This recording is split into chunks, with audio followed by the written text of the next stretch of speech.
G'day folks, welcome back to Atlantic War. I'm up to segment 3, the Allied Fire segment, and in this video I'm going to go through segment 3, Allied Fire, segment 4, Allied Movement, and then segment 5, the German Movement segment, and then I'll stop at the end of that.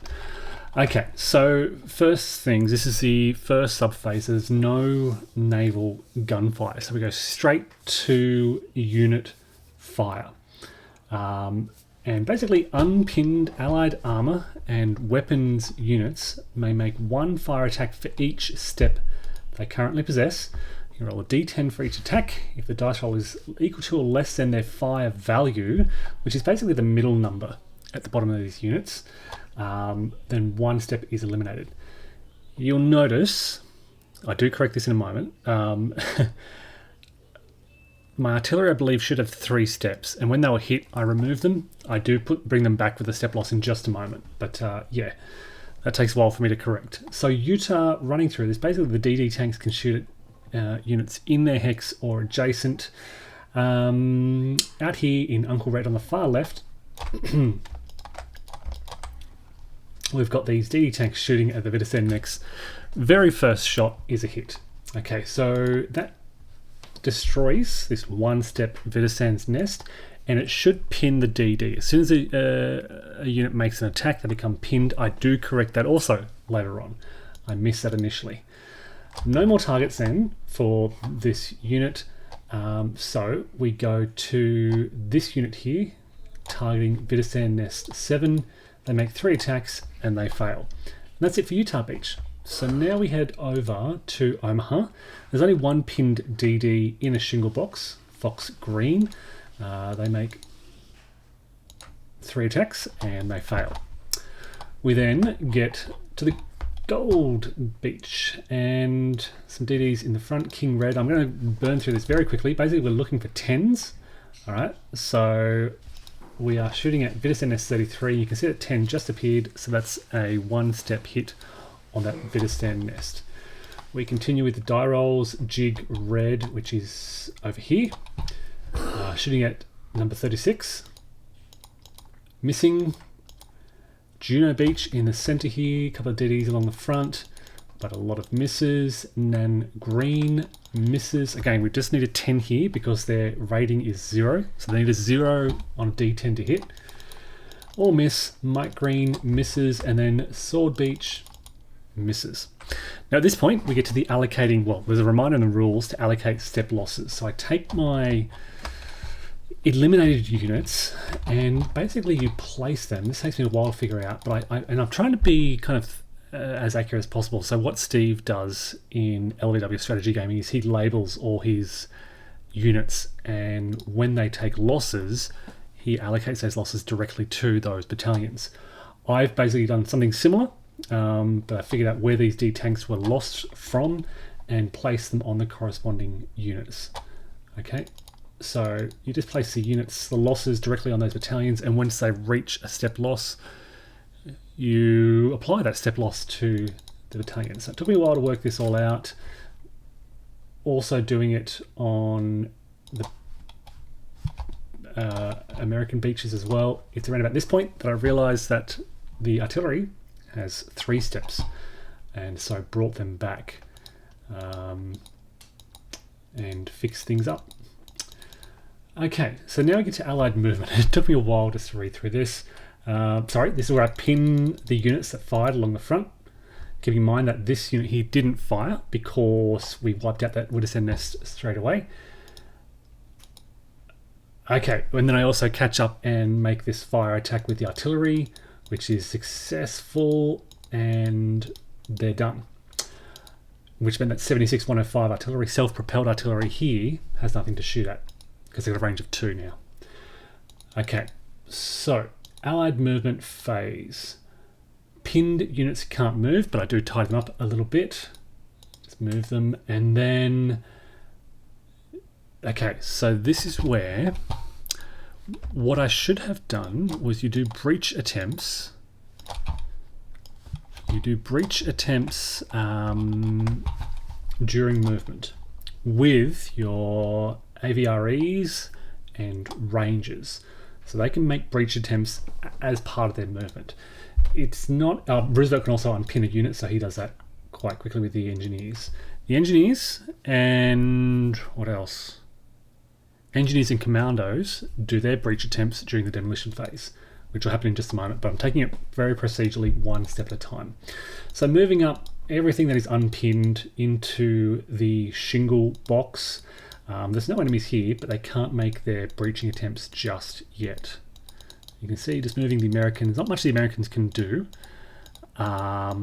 It's, okay, when vehicle units enter the shingle, they must pay 2. If they move diagonally, they pay an extra 1, and all units must stop when they enter a box adjacent to enemy units. So you can see here what I did with the Rangers. They moved, basically what my strategy is to consolidate these forces, these early forces, unpin forces as much as possible. So I moved them, that's basically 1, 2, and then 3 across there. And then I get to the British beaches, I think. Now this is where I should have done my breach attempts before I move the infantry. That said, units must stop upon being adjacent to an enemy force anyway. So they wouldn't have been, I believe, they wouldn't have been able to move through. You'll see the breach attempts in a moment, but they wouldn't have been able to exploit that breach anyway because they still have to stop in the shingle boxes upon being adjacent to the enemy. So at first I thought I made a mistake here. Well, I did. I should have been doing it as they're moving, but in hindsight, I don't think it really mattered because they're stopping anyway. So the way breach attempts work is you've got this breaching value on the left-hand side of these units. The AVREs are great. They need basically an 8 or less to succeed. +3 to their die roll if there's an adjacent enemy. -1 for every adjacent breaching unit. Okay. So dog red. Oh, this is where's this? What am I doing over in dog red? Oh, this is the Rangers making their attempt and they failed. The only Rangers who made a shingle box. So this is where most of the activity is. Gold beach, the AVRE here making an attempt. +3 for the adjacent German fire. -1 for the other AVRE. Breach value is 8. 5, so 5 + 3, -1 is a 7, less than 8, they succeed. Equal to or less than is what they need. That's 1 point. Success. You need 2 points to breach these sea walls, and they have 1 attempt per step. These are 4-step units, so second attempt is also successful, and they breach that sea wall. That basically cracks open the sea wall and will enable units to move through. Okay, so we place that breach marker. Realising how easy this is now, I wish I would have kind of spread out the AVREs, but it's done. It's opening these key paths. I will fly through this pretty quickly. You can see where the breach attempts were. You can track the die rolls if you want, but basically, yeah, AVRE is pretty easy to breach. Happy with how things worked out along here in Juno Beach. Only level 1 success there, but opening up some gaps. And then over at Sword, I made mistakes because I was just AVREs, and I didn't realise these were centaurs, but fixed it up pretty quickly. Okay. Now we get a German movement. Now later in future segments, we will activate some of the Germans along the top here. For now though, we don't roll to activate because it's the first AM subphase. So the only German infantry we have on the beaches are these along the Commonwealth beaches. So they basically move closer to, here we go, if already on the beach display, they must move towards the nearest box containing a Widerstands nest. They'll move closer towards the shingle box, so they're all moving down, or which is actually north. If there is a box that is equidistant, which is only the case for one of them, I think, they roll, which I'd already done to determine which one they move to. And that's about it. Now, at this point, I paused because I wanted to read the assault segment to check things out, to see if there were opportunities for my infantry to move through these breaches, but there weren't, as I said, because they stopped. And so that's where we are. So, as I said, this is before the demolitions.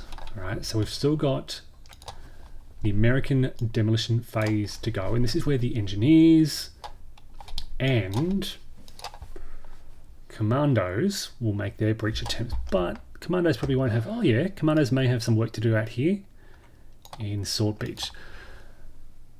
A lot of pin results, and I just don't, a lot of pin results, and I just don't know if that's